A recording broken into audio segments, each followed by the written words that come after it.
Dear student of class 7, हम लोग पढ़ रहे हैं आपका political science lesson first democracy. Democracy में बच्चों हम लोग पढ़ रहे हैं कैरेक्टरिस्टिक्स ऑफ डेमोक्रेसी, यानी डेमोक्रेसी के लोकतंत्र के गुण धर्मों के बारे में जानना है। अर्लियर क्लिप में I have taught you 6 characteristics of democracy. They are as under sovereignty rests with the people, liberty, equality, fraternity, state and the government are means and the independence judiciary. हमने बच्चों ये सारे important जो भी characteristics है democracy के वो पढ़े थे। So now let's start with another characteristics of democracy. The first one is provision of rights, यानी हम लोग यदि सीक्वेंस वाइज देखें बच्चों तो ये 7 कैरेक्टरिस्टिक्स है।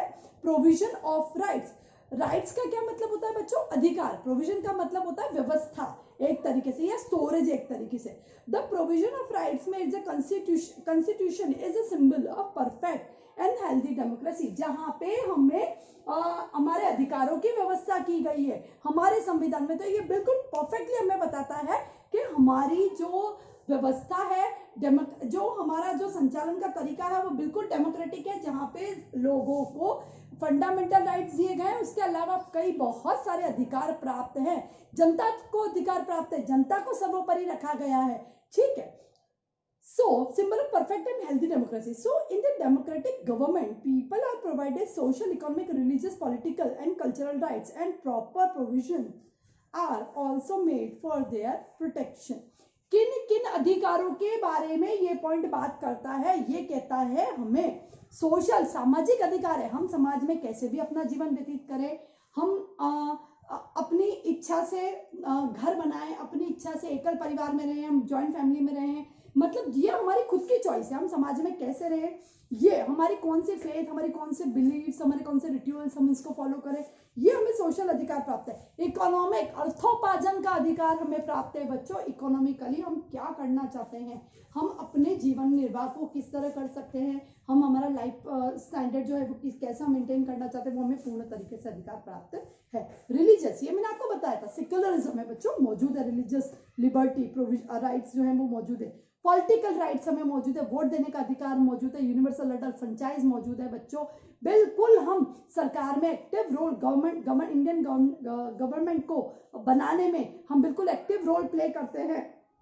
एंड द कल्चरल राइट्स, हमारी संस्कृति को सहेज के रखना, हमारी संस्कृति को बनाए रखना और हमारी संस्कृति के साथ अपना जीवन व्यतीत करना, ये भी हमें कल्चरल राइट्स भी मौजूद हैं। तो ये सारे अधिकार हैं, उनका प्रोविजन भी किया गया, इनका स्टोरेज किया गया है और इन अधिकारों को प्राप्त करने का भी अधिकार हमारे संविधान में दे रखा है। तो पहला पॉइंट हमें ये बताता है प्रोविजन ऑफ राइट्स, यानी हमें अलग अलग अधिकार प्राप्त हैं हमारे डेमोक्रेसी में। रेगुलर इलेक्शंस, ये हमें पता है बच्चों के रेगुलर इंटरवल पे इन एवरी 5 years इलेक्शंस जो है वो होते हैं। टू स्ट्रेंथन डेमोक्रेसी, डेमोक्रेसी को मजबूती प्रदान करने के लिए provision is also made to hold the regular election, ये भी प्रोविजन किया गया है कि रेगुलर इंटरवल पे इलेक्शंस होते रहे। एट फिक्स टाइम, फिक्स समय में the people elect the representative directly और indirectly and through them they run their administration, लोग सीधे तरीके से, प्रत्यक्ष या परोक्ष तरीके से अपने रिप्रेजेंटेटिव का चुनाव करते हैं और उनको सरकार चलाने के लिए भेजते हैं। यानी कहीं ना कहीं जो इलेक्शन जो है बहुत इंपॉर्टेंट है बच्चों, बहुत इंपॉर्टेंट है, क्योंकि यहाँ पे जनता का जो ये अधिकार है जो, ठीक है, वो बिल्कुल सटीक तरीके से निखर के आता है। तो यहाँ पे है regular election. Rule of majority, rule of majority, rule of majority क्या है बच्चों वो समझते हैं। Present day democracy is also known as the rule of majority. सीधी सी बात है बच्चों, यदि इलेक्शन होते हैं, यहाँ पे रूल ऑफ मेजोरिटी में समझा रही हूँ, मान लीजिए इलेक्शन होते हैं, 1000 लोग जो है वो वोट करते हैं, ठीक है, 1000 लोग जब वोट करते हैं और एक प्रतिनिधि को इसमें से 700 वोट मिलते हैं, ठीक है, और दूसरे प्रतिनिधि को 300 वोट मिलते हैं। मान लीजिए 100% वोटिंग होती नहीं है बच्चों, लेकिन ये जस्ट एन एग्जांपल कि एक प्रतिनिधि को, ए जो प्रतिनिधि है उसको 700 वोट मिलते हैं, बी प्रतिनिधि को 300 वोट मिलते हैं, तो यहाँ पे जनता ज्यादा साथ है, मेजोरिटी लोग इसके साथ है, इसको कहते हैं बच्चों रूल ऑफ मेजोरिटी। यानी जो लोग जिसके साथ जनता ज्यादा मात्रा में है, मेजोरिटी है, ठीक है, वो विजेता बनेगा, तो इसको कहते हैं बच्चों rule of majority. Present day democracy is also known as the rule of majority. In general elections, whichever party gets clear majority, जिस भी मान लीजिए या A पार्टी को मेजोरिटी मिल रही है, ज्यादा वोट मिल रहे हैं, तो वो जीतेगी और वो रूल करेगी। In general elections whichever party gets the majority forms the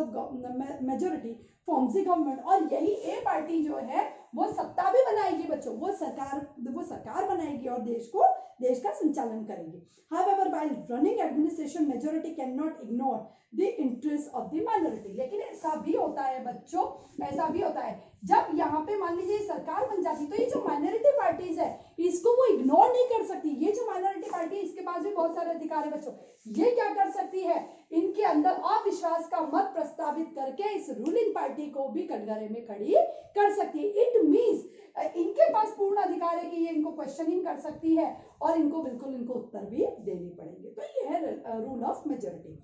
respect of opposition, वही चीज बच्चों में वापस समझा रही हूँ, रेस्पेक्ट ऑफ अपोजिशन। पार्टीज बहुत सारी होती है बच्चों डेमोक्रेसी कंट्री में, क्योंकि यहाँ पे हमें हमारे संविधान ने अधिकार दिया है कि हम लोग हमारे अलग अलग ग्रुप बना सकते हैं, हम अलग अलग पॉलिटिकल पार्टीज बना सकते हैं। तो respect of opposition in a good democracy, opposition is also respected. ये अपोजिशन हो गया, अपोजिशन यानी विरोधी पार्टी, यहाँ पे पार्टी है, यहाँ पे पार्टी भी है। ये जो पार्टी है इनका पूरा सम्मान करेगी और ये जो पार्टी है इनका पूरा रिस्पेक्ट करेगी। ऐसा नहीं करेंगे कि एक दूसरे को बिल्कुल नीचे गिरा देंगे, एक दूसरे की बिल्कुल बुराई, ऐसा नहीं होता है, रेस्पेक्ट भी करते हैं। In many democratic countries, opposition parties are given legal recognition and the leaders of the opposition parliament and legislature get special status। कई डेमोक्रेटिक कंट्रीज में ऐसा होता है कि जो अपोजिट पार्टी है इनको भी जो संविधान जो है जो संसद है उसमें स्थान दिया जाता है, पर्टिकुलर सीट्स दी जाती है, उनको पूरा रिस्पेक्ट दिया जाता है। This enables the opposition to play a positive and effective role। और इससे क्या होता है, ये भी देश के वेलफेयर के लिए, लोगों की भलाई के लिए, नेशन की भलाई के लिए एक एक्टिव रोल प्ले कर सकते हैं। Faith in constitutional means, democracy believes in peaceful constitutional means that can also be used to change the government or express opposition। There is no place for violent revolutionary means। Faith in constitutional means, democracy जो है किसमें विश्वास करती है, संविधान में विश्वास करती है, वो चलती ही बच्चों संविधान के थ्रू है। ठीक है, तो कॉन्स्टिट्यूशनल मीन्स यानी संविधान को एक साधन बना के डेमोक्रेसी है जो काम करती है। क्या कहती है democracy? Democracy believes in peaceful constitutional means, बिल्कुल शांतिपूर्वक कोई भी काम करना है, पीसफुली यानी शांतिपूर्वक, संविधान के रूल्स एंड रेगुलेशन के तहत जो भी लॉज बनाने हैं, कोई अमेंडमेंट करने हैं, कोई रेगुलेशंस बनाने हैं, बिल्कुल सब कुछ संविधान के रास्ते से जाके संविधान को एक साधन बना के डेमोक्रेसी जो है अपना काम करती है। चेंज द गवर्नमेंट और express the opposition, there is no place for violent revolutionary means. यहाँ पे यदि बच्चों, यहाँ पे एग्जांपल बता रही हूँ, मान लीजिए कि ये ए पार्टी है, ये इलेक्शन जीत चुकी है, बी पार्टी जो है, ठीक है, पार्टी बी जो है बच्चों इसका विरोध करना चाहती है, तो इसका मतलब ये नहीं है कि ये जो बी पार्टी है सड़कों पे आ जाएगी, आंदोलन करेगी, हिंसा मचाएगी, ऐसा कहीं नहीं होता। ये इनका विरोध भी बिल्कुल संविधान के तहत ऑन पेपर वर्क करके बिल्कुल रूल्स एंड रेगुलेशन के साथ इनका विरोध जो है अपना जता सकती है, एक्सप्रेस कर सकती है। यानी डेमोक्रेसी को एक साधन बनाया गया है जिस साधन के तहत पूरे देश का जो गवर्नेंस है वो किया जाता है। So now last but not least, plurality of political parties. Plural, what is the word plural? Plural से वर्ड बना बच्चों प्लुरलिटी, मतलब अधिकता। प्लूरल क्या होता है? एक से अधिक होता है ना, सिंगुलर प्लूरल हम पढ़ते हैं ना बच्चों। तो प्लुरलिटी मतलब मोर देन वन, ठीक है, मोर देन टू, जिसको अपन कहते हैं। तो प्लुरलिटी ऑफ पॉलिटिकल पार्टी, जैसा यहीं पे बिल्कुल यहीं अटक जाएंगे बच्चों हम इस मैप पे। Plurality of political parties means यहाँ पे इस देश में जहाँ पे डेमोक्रेसी मौजूद होती है, कई सारी पार्टीज होती है। इससे क्या होता है बच्चों, मोनोपोली नहीं होती किसी भी पार्टी की, एक चक्रीय शासन नहीं होता, वो अपनी मन मर्जी नहीं कर सकता। उसको पता है कि यार अपोजिशन जो है वो बैठा है बच्चों, और जहां मैं गलतियां करूंगा, जहां मैं संविधान के तहत काम नहीं करूंगा, ये अपना विरोध बिल्कुल दिखाएंगे और हमारी जो गवर्नमेंट है वो बिल्कुल खतरे में पड़ सकती है। तो ये हमें फायदा है प्लुरलिटी ऑफ पार्टी से। तो let's read it out. In the democracy there is a freedom to form political parties। ये मैं आपको कई बार बता चुकी हूँ कि भारत के संविधान ने बिल्कुल लोगों को आजादी दी है कि आप अपनी पॉलिटिकल पार्टी जो है फॉर्म कर सकते हैं, बना सकते हैं। People from different political parties on the basis of different ideologies. लोग अलग अलग विचारधाराओं को लेकर, आइडियोलॉजी मीन्स विचारधारा को लेकर अलग अलग पार्टी बनाते हैं। कुछ लोग क्या कहते हैं, हम देश में नए कल कारखाने स्थापित करेंगे। कुछ लोग क्या कहते हैं, हम देश से पॉल्यूशन हटाएंगे। कुछ लोग क्या कहते हैं, हम देश से भ्रष्टाचार मिटाएंगे। कुछ लोग क्या कहते हैं, हम देश में हाइजीन साफ सफाई पे ध्यान देंगे। कुछ लोग कहते हैं हम एजुकेशन को इंपॉर्टेंट देंगे। कुछ लोग ये बहुत सारी बातें एक साथ भी कहते हैं बच्चों। तो ऐसे अलग अलग आइडियोलॉजीज पे, अलग अलग विचारधाराओं पे लोग अलग अलग पार्टीज बनाते हैं। टू एक्वायर पॉलिटिकल पावर, यानी यहाँ सत्ता में आने के लिए, एक्वायर पॉलिटिकल पावर, एक्वायर यानी प्राप्त करना, पॉलिटिकल पावर यानी राजकीय सत्ता, राजकीय शक्ति प्राप्त करने के लिए fair and open competition takes place among the different political parties. अब मुझे एक बात बताओ बच्चों कि यहाँ पे यदि ये मान लीजिए mister B is not there, mister B is not there, ठीक है, चलो वापस थोड़ी सी कैलकुलेशंस पे हम चलते हैं। मैं ये मानती हूँ कि यहाँ पे सिर्फ मिस्टर ए की पार्टी है, ठीक है, ये एक छोटी सी जगह है, वहां पे मिस्टर ए की पार्टी, तो ये 1000 वोट जनता की मजबूरी हो जाएगी क्या इनको देने हैं, ठीक है, तो ये चाहे इलेक्शन लड़े चाहे ना लड़े, ये मिस्टर ए जीते हुए। लेकिन जब एक से अधिक पॉलिटिकल पार्टीज होती है, एक से अधिक पॉलिटिकल पार्टीज होती है, लेट सपोज यहाँ पे बी सी डी ई सब अलग अलग पार्टी होती है, तो ये भी मजबूर हो जाएगा, ये भी मजबूर रहेगा, ये भी मजबूर रहेगा और ये भी मजबूर रहेगा, सारे मजबूर रहेंगे कि हमें काम बिल्कुल सटीक तरीके से काम करना है, लोगों की भलाई के लिए करना है, बनता जनता जनार्दन जो है